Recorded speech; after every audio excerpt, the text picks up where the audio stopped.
Querer engravidar é diferente de querer ser mãe. Porque eu quero engravidar ou eu quero ser mãe? São duas coisas. Não, eu quero ser mãe. Eu quero ser mãe. Eu, Mariana. Nesse momento, eu estou num processo de tentativa em engravidar. E eu preciso colocar minha energia e meu foco nisso. Quando você está falando de óvulo e de qualidade de óvulo, não é uma mudança ali que você vai fazer que vai fazer esse óvulo seu voltar a ter 20 anos. Então, é muito mais complexo de lidar. Quando você fala, é tão libertador. É. Você tira aquele peso, aquela pressão das costas. E quando ela me disse, ela sempre falava isso, eu não tenho vontade de ser mãe. Na verdade, não é que ela não tinha vontade de ser mãe. Ela não tinha conseguido e teve que se contentar com essa frase. O corpo humano é uma alma perfeita. Assim, é uma coisa que mesmo nós, né, não entendemos muitas coisas.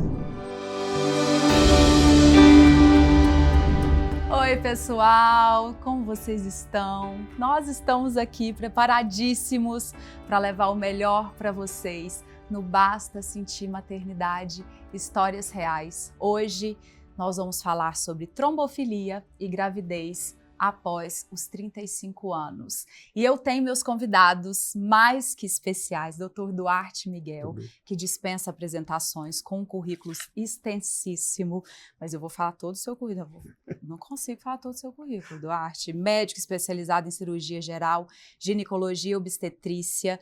O Duarte também possui expertise em ultrassonografia ginecológica e no tratamento da endometriose, sendo pioneiro em cirurgia laparoscópica minimamente invasiva.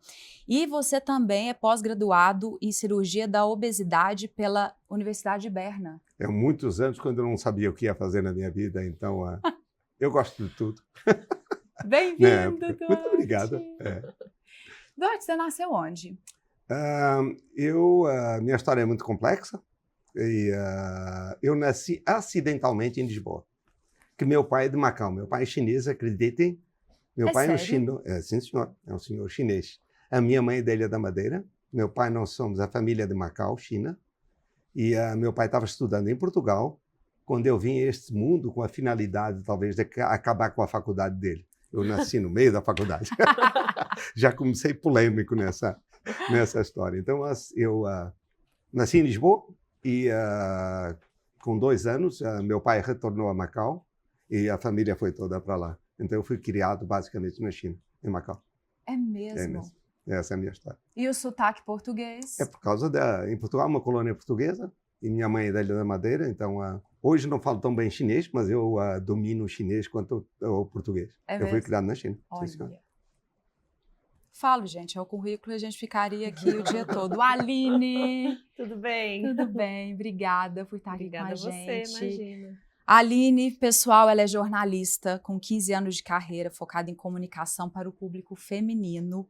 Trabalhou em grandes veículos de comunicação. Ela é mãe de uma menininha de 8 anos. Isso aí, Elozinha. A Elo. E você faz um trabalho muito legal hoje com Mãe aos 40. Isso, né? isso. E eu quero saber tudo, eu quero saber de onde surgiu a ideia, se esse trabalho, com esse movimento com as mulheres, ele vem de um desejo lá de antes ou é uma coisa de agora, recente. Dizer que esse tema é muito pedido na nossa comunidade do Basta Sentir Maternidade, que é a trombofilia e mãe após os 35, que é realmente quando a maioria das mulheres começa a sentir complicações quanto ao desejo de engravidar. O desejo está lá, mas as dificuldades começam a aparecer. Duarte. Muito bem. Por que as dificuldades aparecem após os 35? A resposta a essa pergunta eu acho que é mais do que óbvia. Então, vamos voltar talvez umas 4 gerações para trás, não é muito longe. Todos nós conhecemos a avó. Talvez a bisavó nenhum se conheçam. Então vamos parar na bisavó. Com que idade é que a bisavó deu à luz? E quantos filhos é que a bisavó teve? Essa é a primeira resposta que já vem, a pergunta que vem. Então, essa mudança ocorreu muito rapidamente no espaço de 100 anos. Nenhum corpo, consegue ter uma mudança estrutural, em termos de glândulas, hormônios, numa escala evolutiva, no espaço de 100 anos. Não existe. Não conheço ser nenhum do mundo onde existe essa adaptação tão rápida. Então, paga-se o preço por essa mudança. Tudo hoje é muito rápido. por essa mudança comportamental de sociedade, da posição da mulher na sua sociedade, do seu valor, das suas atribuições. Tudo isso mudou, talvez, nas últimas 3 décadas. Uhum. Existe uma relação direta da idade da mulher quanto à gravidez? Não tem a menor dúvida nisso aí. Então, vamos falar de taxas. Então, para ser sucinto, para que se possa entender. Então, nós vamos falar em taxas de abortamento. Sempre existiram abortamentos. Então, a mulher está muito contente que ela engravidou. Então, vamos colocar marcos.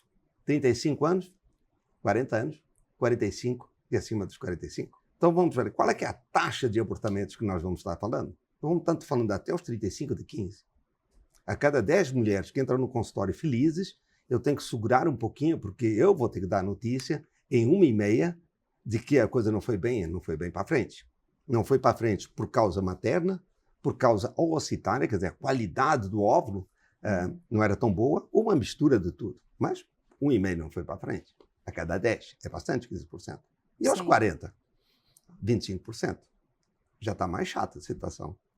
E aos 45, aquela toda poderosa, que agora já é CEO da empresa, já está tudo certo na vida, agora eu quero ser mãe com os meus óvulozinhos, que é para ver.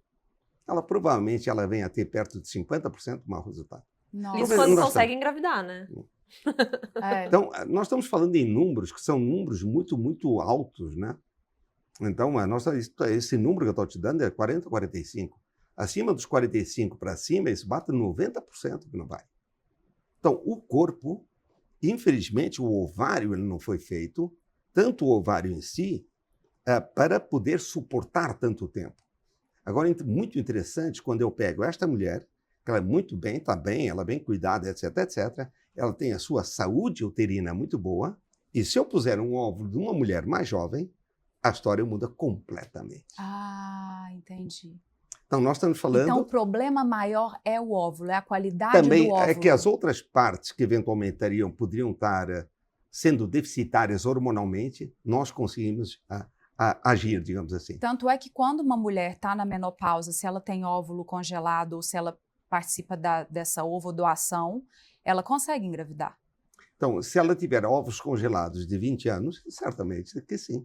Se o útero estiver bem e ela puder, quer dizer, for receptiva e boa, responsiva ao hormônio, porque também existe essa história de tanto ser bombardeada, às vezes não responde tão bem, mas, via de regra, se o útero estiver bem, o prognóstico ele é bom. Sim. Então, o fator determinante na gestação, né, nós estamos falando de conseguir engravidar. Que nem passamos para a segunda etapa, é levar a gestação, com as complicações inerentes à própria gestação, e a terceira etapa é conseguir criar o filho. Olha quantas etapas. Quantas né? etapas é que vai se ter. Moral da história, Duarte. Coitada da nossa cabeça. Sério, é muita coisa. Eu acho que são muitas opções no dia a dia da mulher. A mulher, na sociedade, então, digamos, a maternidade, ela não deveria ser da mulher, deveria ser do casal. Essa é a minha leitura. Então, mas é uma coisa cultural. Então, foi imposta à mulher o ônus de conseguir conceber, conseguir dar à luz e criar os filhos. O homem, de uma forma, ele não foi lhe colocado a responsabilidade desde pequeno sobre esse pequeno item. Pequeno item. Entendeu? Então, é isso que se tem. Países hoje mais desenvolvidos, tanto que as licenças de maternidade, ela não é para a mulher, é para o casal. Tu escolhe, quer ficar 6 meses, o teu marido fica 6, 3 e 3, 2 e 2, 1 e 1, sei lá. Então, existe uma divisão nesse... Porque é trabalhoso. Eu sou pai de 2 lindos filhos, né? Minha filha Bruna, meu filho Nuno, e são lindos, mas sabe-se o trabalho que deu. Sim, lógico. Então, existe um peso grande. Para minha sorte, a minha esposa, graças a Deus, ela assumiu e assume muito melhor disso do que eu. Mas é uma coisa que vem de dentro e é diferente. Mas voltando de novo à maternidade. Esta mesma mulher que foi criada lá atrás para ser mãe, nesta etapa dessas últimas 3 décadas, ela foi criada para ser independente. É exatamente isso. Eu acho que esse é o problema da questão assim, de hoje, da nossa sociedade, da nossa criação. E também um pouco que eu sinto, principalmente conversando com as minhas amigas, principalmente dentro da comunidade do Basta Sentir Maternidade, de tantas mulheres falarem que não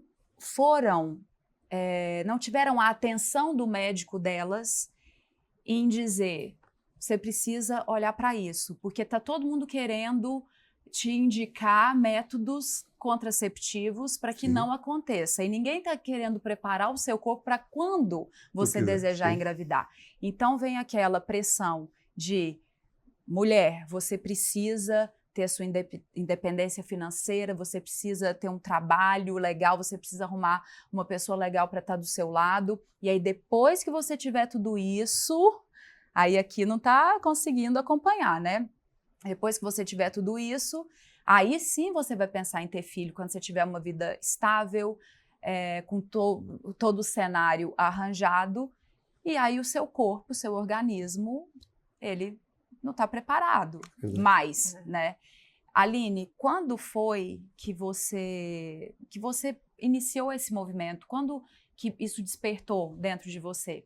Então, é de tudo isso mesmo que a gente acabou de falar, porque se a gente pega hoje uma mulher de 40 anos, até vocês já devem ter visto nas redes sociais, né, fotos de mulheres de 40 anos, 30 anos atrás e agora. Sim. É completamente diferente. Eu falo que a mulher tá na melhor fase de vida dela, porque ela já tem mais maturidade, ela já construiu uma carreira, ou pelo menos sabe o que quer e o que não quer ali, muito mais do que aos 20, 25. Uhum. Ela tá se cuidando, a pele tá bonita, ela malha, ela Olha tá aqui, maravilhosa. gente, eu vou fazer 40. Não, a pessoa tá aqui, né? É a Olha personificação aqui, disso a Jane tudo. tá ali assim, ó. E aí é que tá a grande E aí pegadinha. ela tá aqui, ó, ela aqui, com isso tudo tentando. Ela tá tentando engravidar, o negócio não vai. E aí que tá, Mari, a grande pegadinha. Porque eu brinco que ninguém avisou os nossos ovários das nossas revoluções. Então eles continuam trabalhando igualzinho do mesmo jeito. há centenas, milhares de anos, entendeu? E é isso, não é um processo evolutivo que vai mudar em 100 anos, não. Sim. Então a questão dos óvulos fala muito alto.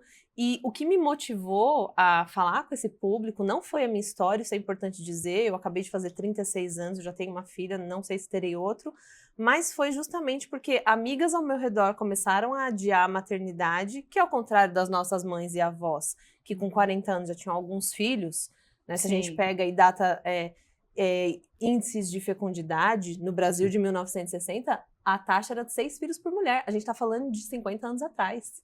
Hoje é de 1,5. Para estabilizar e equilibrar, a gente precisa de 2,2. Só que como? Se 1 em cada 6 pessoas no mundo é infértil. E se a mulher está se olhando achando maravilhosa, mas não sabe que lá, muitas não sabem ainda, Mari, a ideia de que basta menstruar para engravidar, ela ainda é muito forte na nossa cabeça, justamente porque a gente não teve educação sexual, a gente não aprendeu sobre planejamento reprodutivo. A gente aprendeu sobre anticoncepcional. É isso. É isso. Hoje, quando você fala planejamento familiar, é quase como um sinônimo de contraceptivo. E não é isso, né? Então, e aí ela vai anos no ginecologista. Ah, quer ser mãe? Não quero ser mãe. Quando ela vai lá e bate com 38, e aí? Mas não tem filhos? Não. Ué, mas por quê? Ah, porque vou pensar nisso agora. Nossa, mas já tá muito tarde. Grávida idosa, gestante geriátrica, gravidez tardia, aí vem todos os termos que jogam essa culpa também, né? Porque, poxa, todo mundo cobra filhos da nossa sociedade. Hoje, quem diz que não quer ser mãe é vista com maus olhos. Alguns acham que a pessoa não gosta de crianças, não tem nada a ver uma coisa com a outra. E cobram filhos. No entanto, quando ela tem filhos, os últimos índices, por exemplo, da FGV, 50% das mulheres são mandadas embora depois de serem mães. Em até 2 anos. E até retornar ao mercado de trabalho. Gente, Então, olha quanta coisa para complexo. equilibrar e que tudo centraliza nessa decisão. Tem hora certa para ser mãe? Quando é que eu vou ser mãe? Quando é que eu vou ter um filho? Aí tem a questão do parceiro ou da parceria, seja homem ou mulher. E aí, né, ainda tem isso de seguir, porque você está criando uma vida e você quer alguém ali do seu lado para criar essa vida com você, né, via de regra. Porque eu comecei a fazer reportagens sobre, os últimos números do IBGE mostram um aumento na taxa de mulheres que estão engravidando depois dos 35 anos. Eu falei, nossa, que curioso. E a princípio, eu também, jornalista de saúde, de mulher, não tinha informação sobre isso.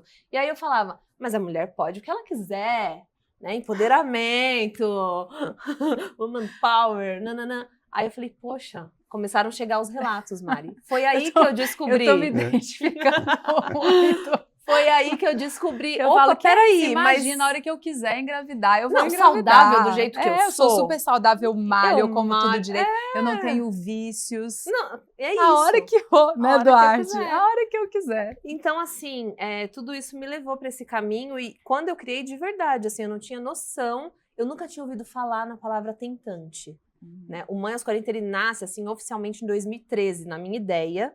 Naquela época não eram fortes as redes sociais, tinha muito blog, então ele era um blog, mas eu falava ali de maternidade de uma forma muito superficial e geral. Quando eu realmente falei, não, agora eu vou olhar para isso, faz 5 anos que isso aconteceu, começaram a chegar os relatos, tanta mulher com dificuldade, eu falei, gente, descobri um subnicho aqui, tentante, que é um universo paralelo, eu falo. Só quem sabe as dores que uma mulher que está tentando engravidar tem, é quem também está tentando. De restante, ninguém mais sabe. Então, nasceu disso e dessa vontade de ajudar e de conscientizar e de falar, olha, calma, olha para isso com cuidado, olha para isso com atenção. Talvez hoje você não quer ser mãe, mas você sabe daqui 10 anos?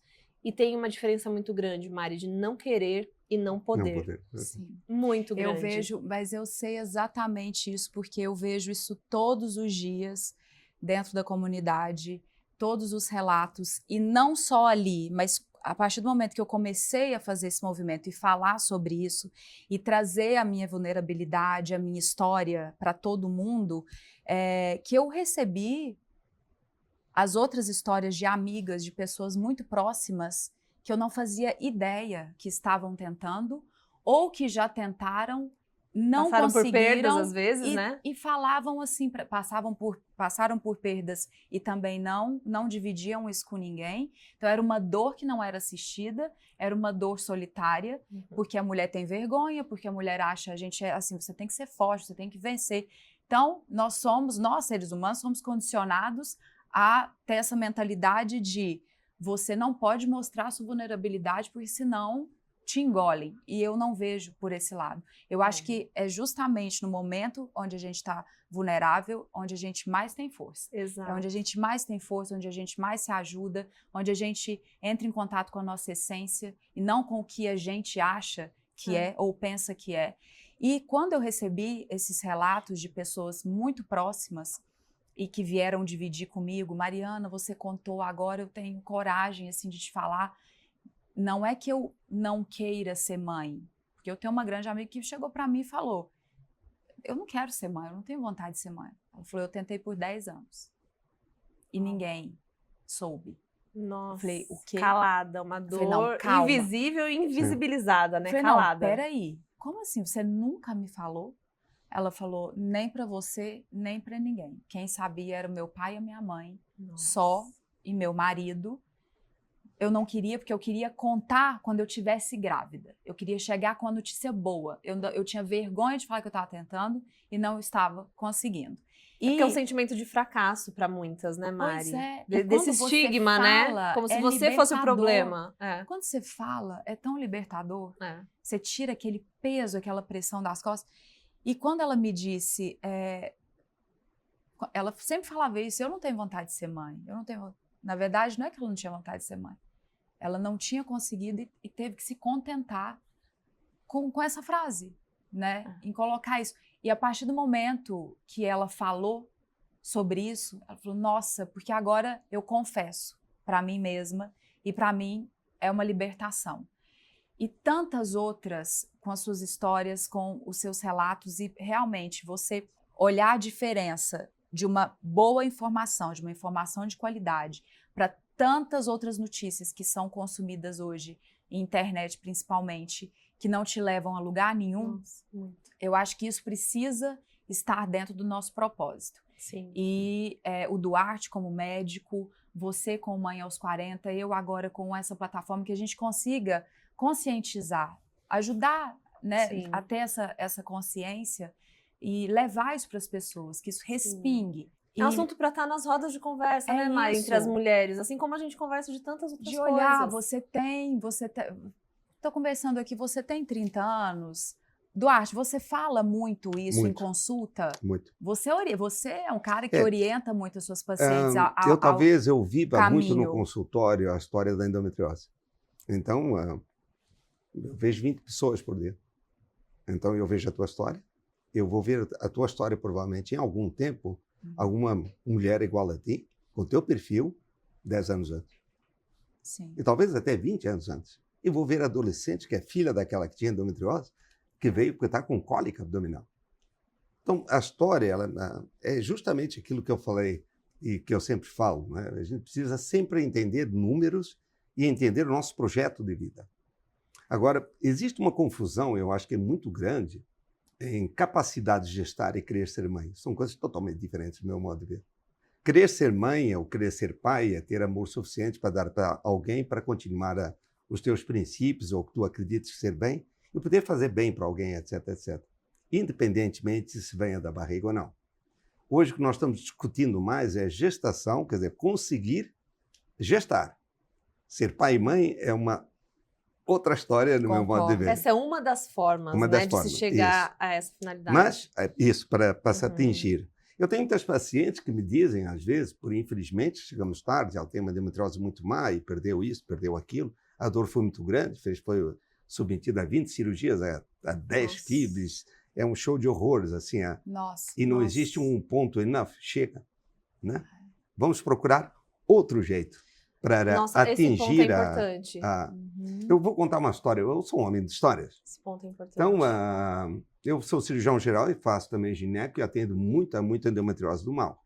E uma vez eu fui a Campinas falar sobre endometriose do diafragma, que é uma patologia que não era tão frequente à ocasião, e voltei para São Paulo e depois de 3 dias depois me ligou uma mulher brasileira que mora no Canadá, que queria falar comigo, eu falei com ela, eu falei o seguinte: eu tenho endometriose e está pegando o diafragma, está pegando o abdômen, aquela confusão toda, eu tenho muita dor, eu não consigo engravidar. A história sempre é clássica.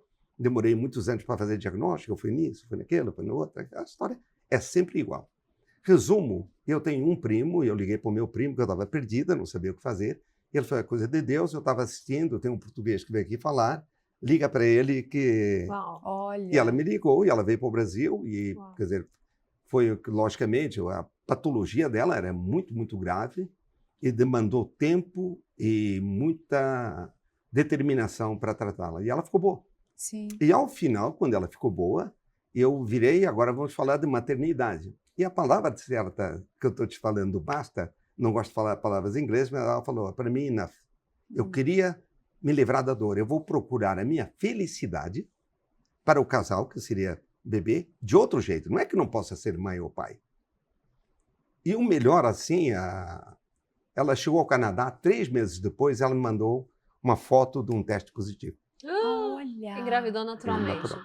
Nem é eu... uma loucura isso. Isso é uma... Quantas Nem histórias eu, a gente muitas. Mas vê. ela tinha... A hora que ela já estava nos 40. o coração. Não é que era 30 anos de idade, já estava mais Nossa, 40. muitos fatores de complicação ainda. Que coisa. Essa criança já nasceu, e etc, etc, etc. É muito querida essa paciente. Então, é a palavra enough, que eu acho que tem que entrar. Então, a discussão que eu tenho com a paciente, primeiro, projeto de vida. Então, vamos discutir. A anticoncepção é importante discutir.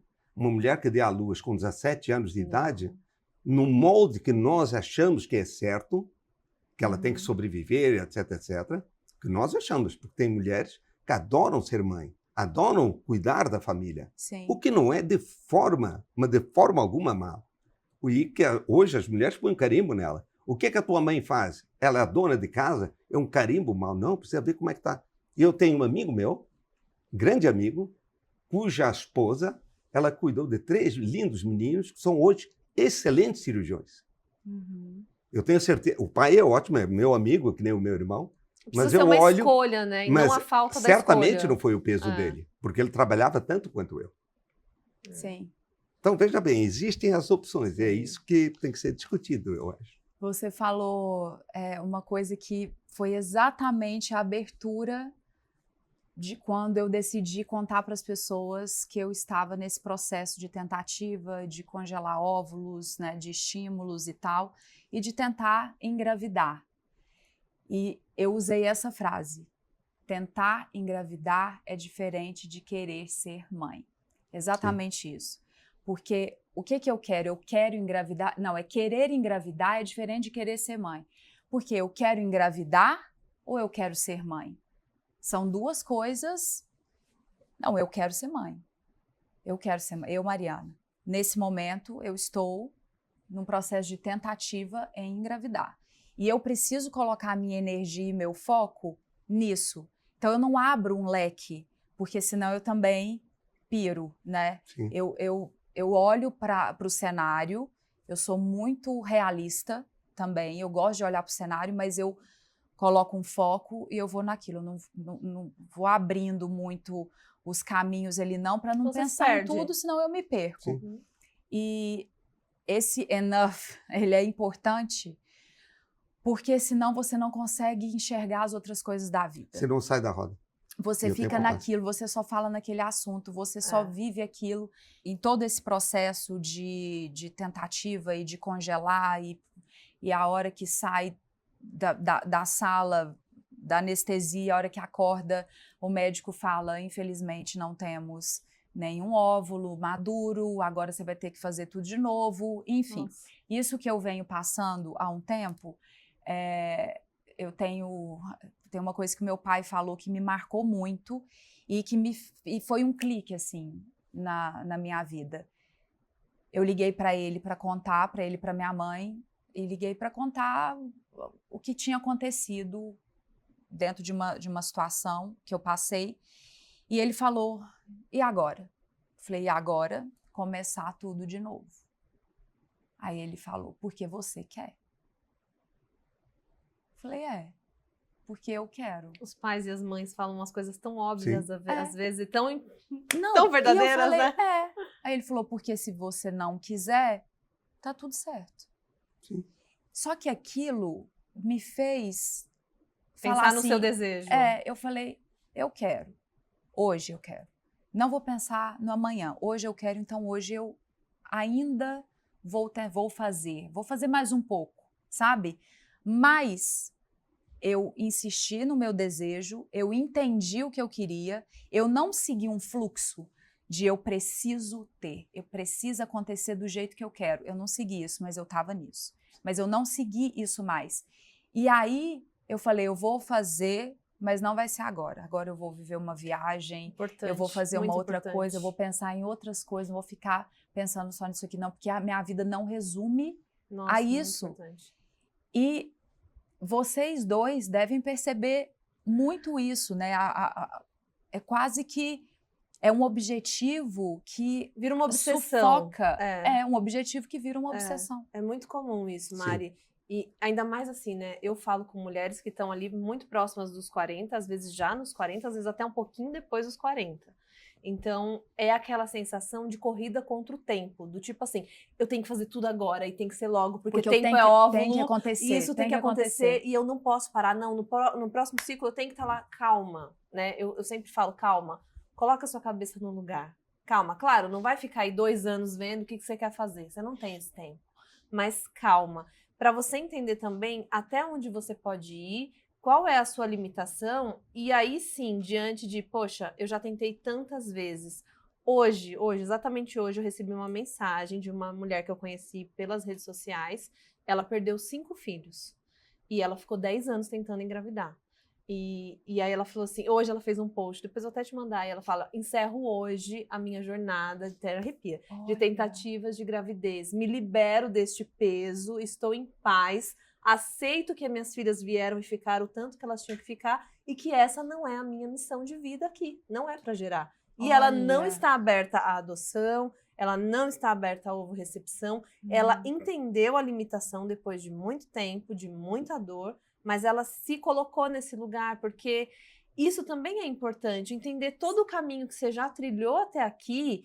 Que jornada é essa? Será que você não está sacrificando tudo? Será que você já não está sacrificando você mesma, o seu relacionamento, as pessoas à sua volta que tanto te amam, os seus outros sonhos, os seus outros desejos, porque você só enxerga isso, porque para você a felicidade é isso, e a felicidade é tão subjetiva. E o mais, outra pessoa me escreveu e falou, Aline, te escrevo para dizer que meu filho nasceu, depois também de muitas FIVs, está com 3 meses e eu não consigo amá-lo. Eu não consigo amá-lo.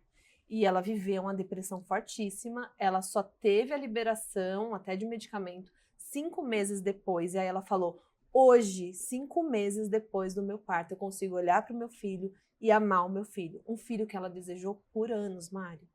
Então, assim, é tudo muito mais complexo, sabe? Muito. E a gente tem que sair desse automático da rodinha do hamster, olhar e falar, peraí, o que eu tô fazendo aqui? É isso. Deixa o que eu eu tô ver. fazendo aqui agora? E assim, não desmerecer a jornada. Isso eu acho importante, porque às vezes elas se culpam. Ai, nossa, se eu soubesse que eu podia ter congelado. Ai, se eu soubesse, se alguém tivesse me falado. Foi aquele médico lá, meu médico de 15 anos, que nunca me falou, e nananã, e nananã. Gente, isso não vai resolver o problema, sabe? E às vezes é olhar pra tudo isso e falar, tá bom, hoje eu sei o que antes eu não sabia, o que é que eu faço agora? Então, isso é muito importante, sabe? Porque senão é mais um cheque pra você fazer ali, e muitas vezes quando chega e ela alcança a gravidez, fica um vazio existencial, porque ela não tem mais nada pra buscar. Porque ela conquistou. Acabou a busca, ela já conquistou. E aí entra aquela coisa de, mas peraí, era tudo que eu mais queria, por que eu não tô me sentindo tão feliz? Por que isso? Por que aquilo? Aí começa É a muito culpa. comum isso. É. Muito. É muito frequente esse É. tipo assim. A gente vê muito no dia a dia. Mas é aquela história que nós estamos falando aqui. Então, qual é que é a busca? Então, acho que o objetivo, acredito até desse podcast, é estar alertando as mulheres Isso, para que refletindo, evitem, né? não cheguem em determinadas situações. Reflitam, perguntem, como é que é a minha reserva ovariana? Como é que eu testo a reserva ovariana? Será que eu vou poder ser mãe ou não? E existe a medicina hoje consegue te prover de números e de instrumentos para que tu possa dar uma probabilidade sobre a sua reserva ovariana. Sim. Não esquecer que, independentemente da reserva ovariana, a idade pesa no ovário, nos óvulos. Então, nós temos mulheres com uma reserva excelente aos 40 e poucos anos. E isso não muda para ninguém. Ela vai ter problemas em termos de taxa de abortamentos. Porque a qualidade não é quantidade, né? Isso não qualidade. temos como Então, saber, né? E você só Nós sabe temos como quando... saber, a gente sabe. Mas só A sabe medicina, quando tira, não é? Não. Quando A coleta? medicina, número não mente. Não, tem as Então, probabilidades, a sim. probabilidade. É. Então, se eu for entrar num jogo, vamos jogar uma partida de tênis, onde eu tenho 10% de chance de ganhar, eu sei que eu tenho 10% só. Eu tenho 90% de sair triste. É a mesma coisa da maternidade com óvulo natural, tá bem? Aos 45 ou 43 anos de idade. A probabilidade de ter algum sucesso é inferior a 10. É. E eu sei, a medicina te diz isso. Fora os outros números que nós estamos dando. Sim. Ô Mari, tem um ponto importante, só para aproveitar a fala dele, que é o seguinte, como a gente está vivendo agora, deve estar aparecendo para você, assim, cursos de tudo para engravidar, tudo quanto é método para engravidar, a gente vê coisas absurdas, Sucos. assim, promessas, assim, muito surreais, Sim. assim.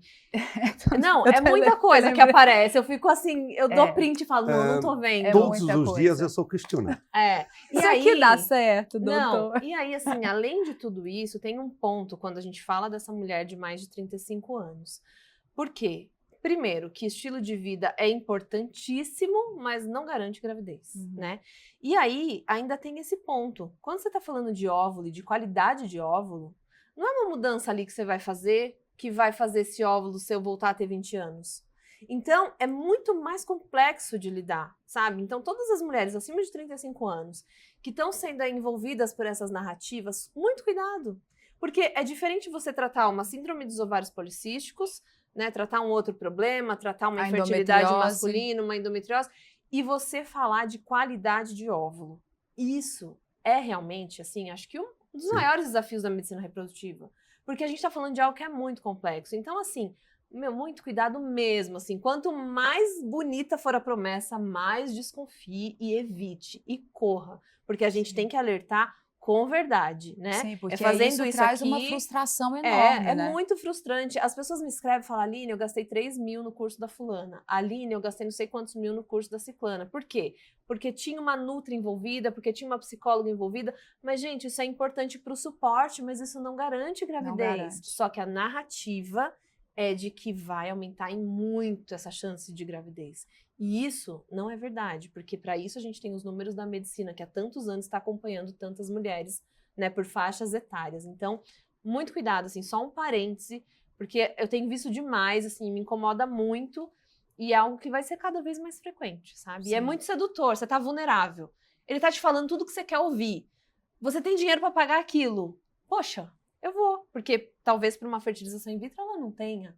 Mas, isso aqui eu tenho, eu dou um jeito, entende? Só que, na verdade, o que você está fazendo é criar atalhos que vão te afastar ainda mais do teu sonho, né? Desse tempo de chegar com esse filho nos braços. E vai mexer totalmente com o seu emocional, porque você está ali insistindo, criando essa expectativa e pensando, eu estou fazendo de Sim. tudo. Bom, esse assunto, esse tema rende muito. Eu quero que a gente fale também da trombofilia, que a gente mergulhe um pouco nesse universo. Eu, quando sofri meu aborto espontâneo aos 35 anos, eu fui diagnosticada com uma trombofilia adquirida e, na época, eu não tinha ideia do que era trombofilia, de por que tinha acontecido aquilo, o que eu poderia ter feito de errado, alguma coisa do tipo, porque até então estava tudo bonitinho, estava tudo certinho e, de repente, o meu corpo entende que existe um corpo estranho ali. É isso, Duarte? E para de enviar sangue para esse corpo. Não, mais ou menos assim. Mas, então, tá assim, vendo? Eu continuo não entendendo sobre Então, assim, o corpo humano é uma alma perfeita. Assim, é uma coisa que mesmo nós, né, não entendemos muitas coisas. Eu estávamos falando agora, por exemplo, tem que conceituar primeiro o que quer dizer trombofilia. Trombo é a formação do coágulo. Filia, que forma amiga do coágulo. Então, são pessoas, indivíduos que têm a capacidade de formar mais coágulos do que os outros. O coágulo pode ficar parado e dar toda a repercussão sintomática referente a este coágulo parado. Então, o coágulo, via de regra, ele está dentro do grande vaso. Artéria ou veia. Bom, mais nos interessa nesse momento é falar da trombose venosa. Então, é o coágulo dentro da veia. Se estiver dentro da veia da perna, o sangue não consegue voltar e a repercussão é aqui. Se tiver esse coágulo, por algum motivo ele saiu daqui, se desprendeu, andou pelo caminho todo e chegou no pulmão. Ele entope uma parte da circulação do pulmão. É outro tipo de repercussão, inclusive com risco de vida. Esses microcoágulos poderiam ir em sítio ou perto na irrigação uterina? Podem, sim, senhora. Então, trombofilia, quer dizer o quê? Formador de coágulos. Quem que somos formadores de coágulos? Todos nós somos. Graças a Deus, porque senão eu cortaria o meu dedo e não pararia de sangrar. Sim. Existem doenças? Existem, sim. Né? As hemofilias e outras coisas mais, que têm deficiência de um fator da coagulação. Então, como é que forma a coagulação? Nós temos proteínas que formam coágulos e temos uma proteína que impede a formação do coágulo. E está tudo no sangue.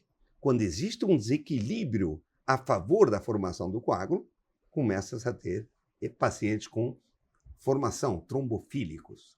Esse é o entendimento do que seja uma trombofilia. Formador de coágulo. Certo. Pois bem, trombofilia, tu podes ter um carimbo que, infelizmente, já te veio pela natureza, são chamadas hereditárias, e as trombofilias, que são a grande maioria, adquiridas. Exemplo típico, na época que todos nós vivemos dos Covides, usa heparina, porque ela impede. Realmente, a pessoa está inflamada, está doente, ela está trombofílica. Eu sou cirurgião, eu opero muito. Todos os meus pacientes, quando recebem altas, em cirurgias pélvicas complexas, recebem heparina para casa, porque a agressão cirúrgica, o status que ela vai ficar imóvel, é uma situação trombofílica. Então, esse é o conceito da trombofilia. Existem vários tipos de deficiência, tanto de formador, quanto daquele que impeça o sangue de coagular. E é que vem esses números todos. Fator 5 de Line, SAF, antifosfolipídios, e assim vai. Sim. Tu provavelmente tiveste uma dessas condições adquiridas. Sim, nas SAF. Adquiridas, isso. Nas adquiridas, elas podem ser umas adquiridas que nós chamamos que vão continuar na tua vida, ou podem ser uma coisa que seja daquele momento. E é isso que é importante estar se pontuando. Eu dar um exemplo. Existe um tipo, por exemplo, de trombofilia, onde a probabilidade de desenvolver um fenômeno tromboembólico é de 0,3%. A complicação de usar heparina e ter um sangramento, que nós chamamos de sangramento grave em órgão fechado, cabeça, olho, reto placentário, são reto peritônico, são situações de sangramento que poderiam pôr em risco a vida, é de 2%. Então não faz sentido, nesse tipo de população, por um risco de 0,3, eu estar usando um risco de 2, porque o risco de 2 é pânico. Uhum. Então, esse tipo de jogada é que hoje nós precisamos entender melhor. Por sorte, existem números, milhões, e número não mente. E por que não é um exame exigido Como porque muitas pessoas que eventualmente possam vir a ter alterações colocadas, não tem nada. Não tem um fator desencadeante. Que nem a gente disse, por exemplo, tu podes estar naquele momento, como podes não estar amanhã. Sim. Então, isso seria um caos na saúde pública. E se mesmo a gente um caos na paciente. Entendi. Se Tá? fosse Tu tens um SAF, suponhamos, tá bem? Tu estás naquele momento com SAF. E eu introduzo logo de cara, sem ter nunca teres tido nenhum evento. Eu te introduzo logo de cara a aspirina junto com uma heparina. Eu estou te colocando no risco de 2% de sangramento. Entendi. Então você tenta consertar uma coisa que vai Você acabar tem abortamentos de desencadeando repetição, outra. então existem os critérios muito claros para a definição. Quais seriam, digamos, as situações onde existiria claramente um benefício da terapia? Não é essa coisa doida, onde sai atirando. Como eu te disse, eu atendo muita gente por dia. Então eu vejo muito caso bom, mas eu vejo muito caso mau. E às vezes não tem justificativa para isso. Do número não mente. Então, põe-se uma planilha e nós temos os números. Quais são, hoje vocês têm uma noção do índice de trombofilia numa mulher após os 35? Não, esse número, ele varia muito. Então, por exemplo, a pergunta talvez seja, durante a gravidez, talvez seja melhor, a probabilidade de vir a desenvolver ou não, deve, né? Perto de 0,2, alguma coisa assim, que a gente está falando. É baixo? É baixo. É. 1,44 eu vi alguma, para 10 mil. É muito, muito baixo. Muito baixo. Sim. E quando dizem, não, vou dobrar, tá bom, vai dobrar o quê? 0,4 para 0,3? Agora, quando eu falo de 2%, nós estamos falando de número alto. E quando você fala de 15% de endometriose, né? É uma outra... Muito. Nós estamos falando de outras grandezas, né? E é fácil, né?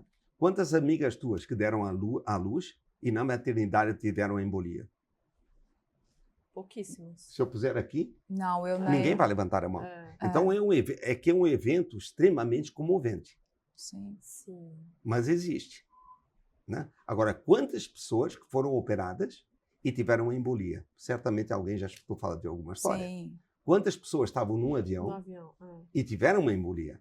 Já escutaram essa história? Sim. Então, são eventos que a gente precisa sempre estar pontuando para não tratar, nem deixar de tratar o que deva ser. Então, existem condições que te põem um médico de alerta. De novo, somente entenda aquilo que veio procura, aquilo que sabe, o que está escutando, que é para entender. Então, é a história clínica da paciente. Eventos anteriores de trombose, mãe com trombose, mais do que 3 abortamentos antes do que a 10 semanas de gestação. Esses são sinais de alerta. De abortamento após a 10ª semana. Embolia ou, eventualmente, trombose em sítio não comum. Torci o pé, inchou o pé, estou com uma trombose. Não é comum isso, gente. Alguma coisa está errada. Sim. Então, este paciente é trombofílico. Não quer dizer que ele venha a desenvolver trombose 24 horas. Frente a um fator agressor, ele poderá vir a desenvolver. Sim. Entenderam? Sim. E como cada organismo e cada caso é um caso, né? Sim. Como tudo precisa ser... A gente precisa ser analisado como um ser individual mesmo. Não tem a menor dúvida. E tomar muito cuidado também, porque isso é outra coisa que eu vejo. Todas as vezes que eu citei um dos meus problemas ou o que aconteceu comigo, as pessoas insistiam muito em perguntar, mas eu quero saber, principalmente... A receitinha pronta, né? Mas o que foi feito? Qual foi o exame? Mas você tomou um remédio? Será que eu tomo? Eu não.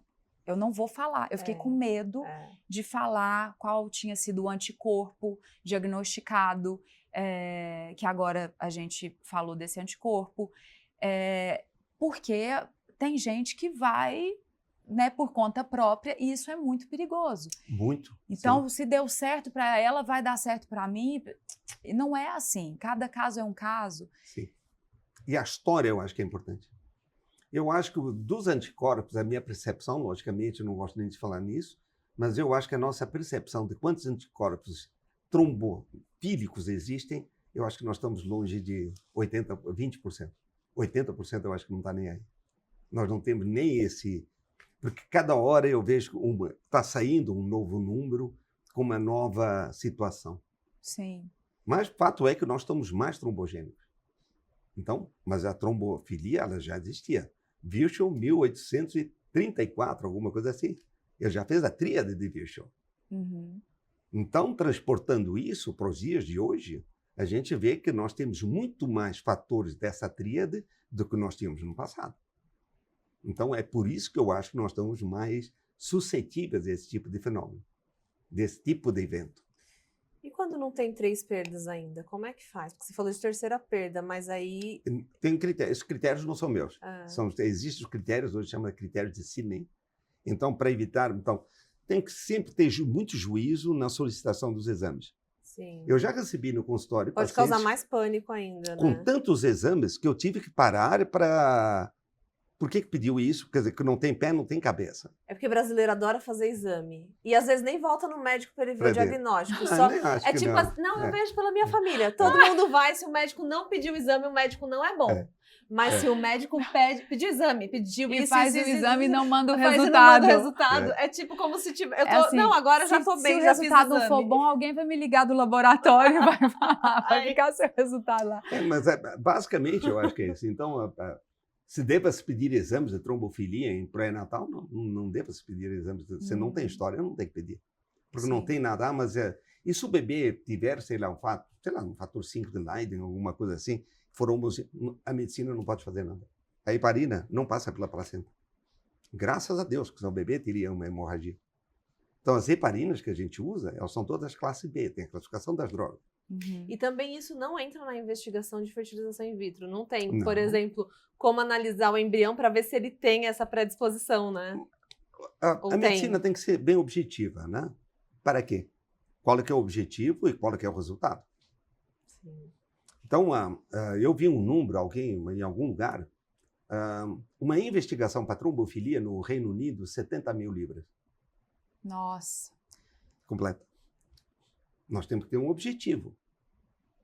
Ninguém, quer dizer, tem que ter juízo e objetivo, não machucar as pessoas. Quando eu tiro daqui, eu ponho aqui, alguém está deixando de receber lá. Responsabilidade, né? Isso chama-se uma responsabilidade médica. Sim. Uhum. Então, voltando de novo. Então, para a proteção do bebê, infelizmente, não tem o que fazer. Né? Contamos com todo o cenário, não tem. Para a proteção da mãe, isso sim, porque é uma paciente que poderia pôr em risco. E aí, essa história que a gente tem que ver que tipo de alteração é que ela tem, qual é que é o possível dano em termos de porcentagem, qual é que é o tipo de atitude que eu deva estar tomando e qual é que é o risco dessa atitude. É que as pessoas também, quando estão pensando em trombose, pensam só em remédio. Absolutamente não. Existe a mecânica, né, de ambulação precoce, fazer movimentos, panturrilha especialmente, que são atitudes muito boas, extremamente bem-vindas e consagradas pela literatura como preventivo. Independentemente de qual seja a trombofilia. Independente. Olha só, é mesmo, não se ouve falar disso, só se ouve falar de medicamento, né? Sim. Interessante. Esse é um outro viés, inclusive, que depois cabe uma outra discussão. As meias. Nossa, aquelas existe meias são um pool muito grande, não invasivo, né, que a gente chama. Né? Então, lembra da história da tríade de Virchow, que eu acabei de falar, né? Que era o que a gente tem, né? Lesão do vaso. Né? Quando lesa, então ele vai lá e forma um coágulo. Né? Um deles chama crase sanguínea, a mistura do sangue. Então, uma pessoa que esteja mais desidratada, essa mistura está desbalançada. São bons hábitos que, eventualmente, poderiam remover de uma situação mais, teoricamente, trombofílica. Uhum. Por que no avião as pessoas têm mais embolia? Desidrata mais.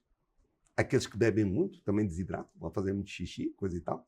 Lá em cima também tomam pouca água. E mobilidade já tem 2. Então, já está com a tríade, 2 da tríade, segundo o Wilson, tem uma grande chance de fazer. Então, tudo existe uma conexão muito grande. Voltamos para cá de novo.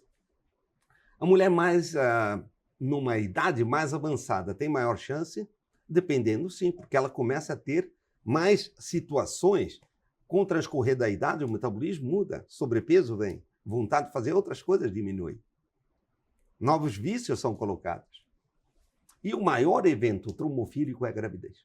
A gravidez é um evento trombofílico. Graças a Deus, porque senão a mulher iria dar à luz e morreria de tanto de sangue. Então, essa balança que eu falei, que um não deixa coagular e o outro coagula, durante a gravidez, o que o corpo faz?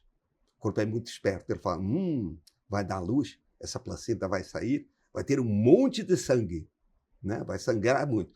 Além do organismo, por aumentar a volemia, quer dizer, pôr de 2 a 3 litros a mais de líquido dentro do corpo para suportar o parto. Além disso, ele melhora o sistema de formação de coágulos trombofílicos. Por isso que a mulher trombofílica na gravidez, ela é muito mais trombofílica do que fora da gravidez. Que é justamente... Agora, se ela tiver outros fatores, a coisa começa a ficar mais chata. Entenderam o mecanismo? O mecanismo de parto é muito mais trombose em pós-parto do que pré-parto. Por quê?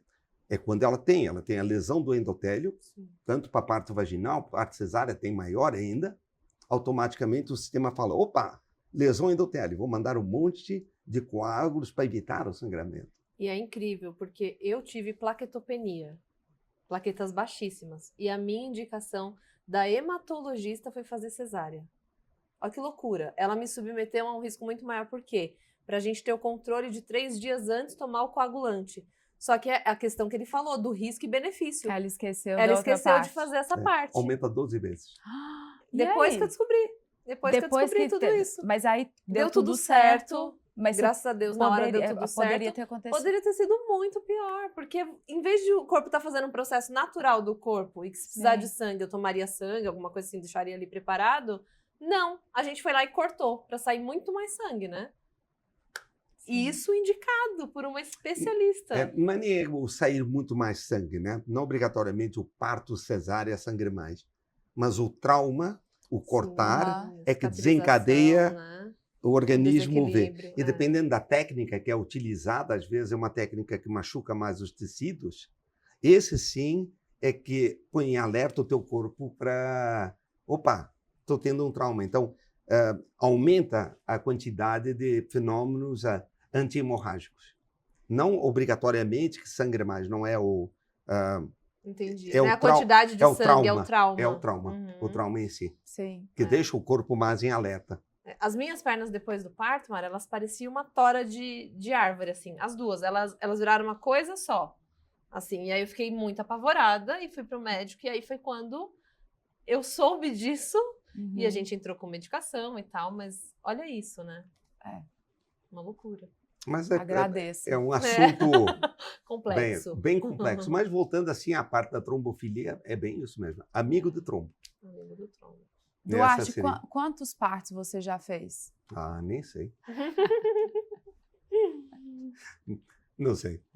Eu estaria chutando. Quantos afilhados você tem, Duarte? Também não sei. Ai, mas é uma delícia a gente poder... Eu não faço só, né? Aliás, o forte meu não é obstetrícia. Não sim. Eu acabo fazendo obstetrícia porque me dá muito prazer na jornada dessas mulheres que têm. E a gente acaba criando um vínculo muito grande. Eu preciso fazer terapia para delegar terceiros, mas por enquanto ainda não consigo. Me dá muito, porque eu gosto muito do que eu faço. Mas imagina, para a mulher também que foi acompanhada por anos, né? Passou uma jornada, aí ter o médico ali do lado também é uma segurança, né? Muito prazeroso. Com toda certeza. É uma fase muito gostosa. Sim. Assim, uma coisa que não existe como explicar, mas são as fases. Não deixe de fazer. Sim, senhora. Eu continuo louco. Gente, muito obrigada. Obrigada Nossa, a você. que papo bom. Muito bom. Quanta coisa a gente falou, Muita informação. Sim. quanta Sim, informação sim. foi dita, foi levada para Devia passar no todos. horário nobre, né, Mari? Vamos lutar para isso. Muito bom. Mas muito bom. Obrigada. Olha, Aline, continue Imagina, obrigada com a você. o seu trabalho, que é super especial. Sim, sim. Continue nessa luta, nessa ajuda a todas as mulheres, que eu acho que esse é o nosso objetivo, né? Eu sempre falo isso, que o nosso objetivo é não só nos ajudar, mas estender isso a outras pessoas. Não, e você mais ainda, né? Porque olha o alcance da tua voz, É assim, verdade. maravilhosa essa iniciativa. Obrigada. Parabéns, que você continue, mesmo quando você já tiver com seu bebezinho aí, Obrigada. né? Porque é isso, é muito importante. A gente precisa de uma voz, a gente não tem, assim, uma voz tão poderosa falando sobre isso. Agora a gente tem, né? É verdade. Então é isso. Sim. Olha, eu falo disso hoje em dia com muito mais leveza, com muito mais calma, porque não é mais um peso. Era um peso porque era sofrido, né? Você guardar, é sofrido você guardar para você ter que de uma certa forma se enganar, porque você precisa às vezes contar para alguém o que não é a verdade. Exato. Você não quer contar o que está acontecendo, você não quer contar porque seu corpo está inchado, porque você está com dor, porque você não vai poder ir num trabalho amanhã, né? Sim. Que realmente esse nosso processo, sei que não é o tema da nossa conversa, mas esse processo de tentativa, de você passar por tantos estímulos e congelamentos, isso mexe muito. Sim. Mexe muito com o emocional, mexe muito com o corpo da mulher, mexe com tudo, né? E quando isso é dividido, vem com uma leveza, né? Com certeza. vem de uma com outra certeza. forma. Então, assim, eu sou muito grata a Deus por ter acendido essa Vira uma luzinha. missão mesmo, né? E ter feito isso tudo acontecer e poder estar junto, poder também ser ajudada, me sentir ajudada e representada por tantas outras mulheres, por você também que faz parte Sim, da nossa fundamental, comunidade, isso pelo aí. Duarte, Muito obrigado. Tamo Eu juntos. que aprendi muito aceitou hoje o aqui. nosso convite. Imagina a gente, né? Que aula, Duarte. Eu aprendi muito. Bom, muito Todos bom. os dias eu aprendo alguma coisa e muito obrigado. Aprendi muito com vocês. Obrigada a Obrigada. você. A escutar de outro lado. E a grande verdade é uma só. Nós temos que nos planejar. Sim, planejamento. É isso, planejamento. E com a certeza de que a gente faz o nosso melhor no dia de hoje. Exato. Que ninguém Sabendo vai o que sabemos poder. hoje. É Exato. isso. Ninguém vai poder isso. voltar atrás e fazer Não. diferente, É. mas é hoje. Hoje eu dou o meu melhor, eu faço o meu melhor. Sim. E lá atrás eu fiz o meu melhor, que eu poderia ter isso. feito. Sim. Então vamos de agora em diante. Fazer as pazes, né, também consigo se mesmo. perdoar também. É isso, Importante, para a muito caminhada importante. ser mais leve e mais prazerosa e com Exato. muito aprendizado. Exato. Eu quero dar de presente para vocês o meu livro Basta Sentir. Que Para demais. você, Aline, Obrigada. para você, Obrigado. Duarte. Obrigada. Um beijo Amei, na Gladys. amei. Sim, muito Nossa obrigado. querida. Essa dedicatória tem que ser para ela. A Boa. do Tá bem, muito Sabedoria de obrigado. Bolso já foi para você, agora o Basta Sentir para muito ela. bom. Olha lá, A Gladys é um uma homem mulher inteligente, incrível. olha só. Mas ela é assim, ela é muito especial, ela é médica, ela tá o tempo inteiro com o Duarte também. E assim, eu admiro muito o casal e os profissionais que eles são, sabe? Vocês são É um time. demais. É o time. É um time. Muito bom. Ninguém anda o sozinho. time. E com brilho nos olhos, né, Mari? Que isso que é importante, né? O brilho nos olhos. Sou muito feliz com a família. Sou muito feliz com o meu casamento. Sou muito feliz com a minha profissão. E feliz com a vida como um todo. Ai, que É bom. maravilhoso. Por isso que você exala isso pra Não, gente, esse carisma Sim. e tudo isso de bom que você é, como pessoa, como médico, tudo. Que procuramos bom, fazer, agradeço por Cada te um, ter no tu meu na tua caminho. missão, tu na tua. Sim. Gostei muito da tua missão. Eu vou começar a prestar atenção em ti. Tá bom. Eu sou uma pessoa Eu muito também, distraída. vou prestar atenção em você. Mas cada um tem a sua missão. Sim. E isso que estás fazendo aqui é uma coisa muito, muito louvável. É louvável porque estás pondo voz, tu tens voz, alertando. Sim. Né? E isso não é uma missão médica, é uma missão de sociedade, de quem tem voz. Sim. É isso. Que Parabéns. bom, que bom. Obrigada. Obrigada. Obrigada, obrigada você que acompanhou a gente. Se você ainda não faz parte dessa comunidade tão bonita de acolhimento, essa rede de apoio que é o Basta Sentir Maternidade, você está mais que bem-vinda. Venha, você está super convidada e a gente vai te abraçar com todo carinho, com a sua história, dividindo a sua jornada como tentante, a sua jornada na maternidade. Vem contar pra gente, vem colocar pra fora, porque é através da fala que a gente se cura. Um beijo enorme, até a próxima.